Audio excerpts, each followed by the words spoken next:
एक बार एक सेठ जी दूसरे गांव से होते हुए अपने गांव जा रहे थे, तो उस दूसरे गांव में सेठ जी को एक किसान के पास एक बड़ा ही अतरंगी कलर का गधा दिखता है। सेठ जी उस गधे को देखकर खुश हो जाते हैं और उस गधे को देखते ही उनके दिमाग में एक आइडिया आता है। वो उस किसान के पास जाते हैं और उस किसान से गधे को खरीदने की बात करते हैं। किसान सेठ जी से कहता है कि सेठ जी, यह बड़ा ही अतरंगी कलर का गधा है, मैं इसके पूरे 1000 रुपए लूंगा।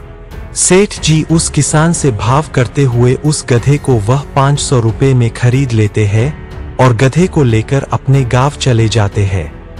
जब वो अपने गांव पहुंचते हैं तो सारे गांव वाले उस गधे को देखकर हैरान हो जाते हैं कि यह तो बड़ा ही अतरंगी कलर का गधा है।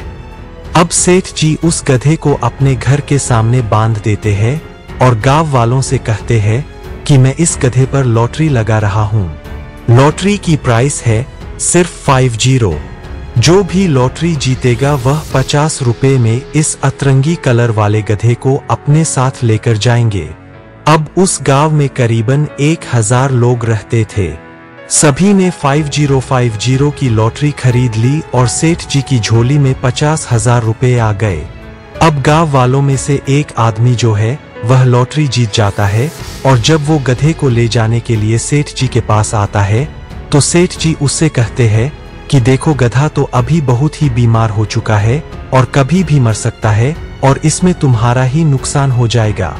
तुम एक काम करो, मैंने वो गधा 500 रुपए में खरीदा था, तुम यह 1000 रुपए रखो और वैसे भी तुमने तो लॉटरी 50 रुपए में ही खरीदी थी, उसके बदले तुम्हें 1000 रुपए मिल रहे हैं। अब वह आदमी सेठ जी की बात मान लेता है और खुशी खुशी 1000 रुपए लेकर वहां से चला जाता है।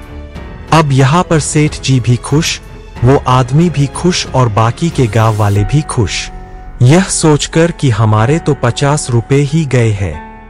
अब इस पूरी कहानी को सुनने के बाद मुझे आप बताइए, इस पूरी कहानी में रियल गधा कौन है? इस पूरी कहानी में अगर रियल गधा कोई है तो वह है गांव की जनता, जो यह सोचकर लॉटरी खरीदने लगी कि 1000 लोगों में से मैं ही लॉटरी जीतूंगा। अब मैं आपको बताता हूं कि उस लॉटरी जीतने के चांसेस एक आदमी के उस गांव में 0.1% है, मतलब 1% चांसेस भी नहीं है आपके कि आप वो लॉटरी जीत सको। और यही सेम चीज आज की जनता कर रही है, अपना पैसा और टाइम दोनों लगाकर। इस कहानी से हमें यह सीख मिलती है कि इन फैंटेसी एप्स के चक्कर में गधे मत बनो। यहाँ पर उसी इंसान को फायदा होता है जो इसका मालिक होता है।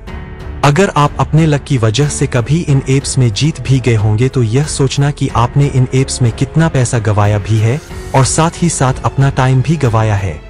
तो अगर आप इस कहानी को और भी लोगों तक पहुंचाना चाहते हो तो इस वीडियो को लाइक करिए और इस वीडियो को ज्यादा से ज्यादा लोगों तक पहुंचाइए। और अगर कहानी अच्छी लगी हो तो हमारे चैनल रायसिंह राज मोटिवेशन को सब्सक्राइब जरूर करिए।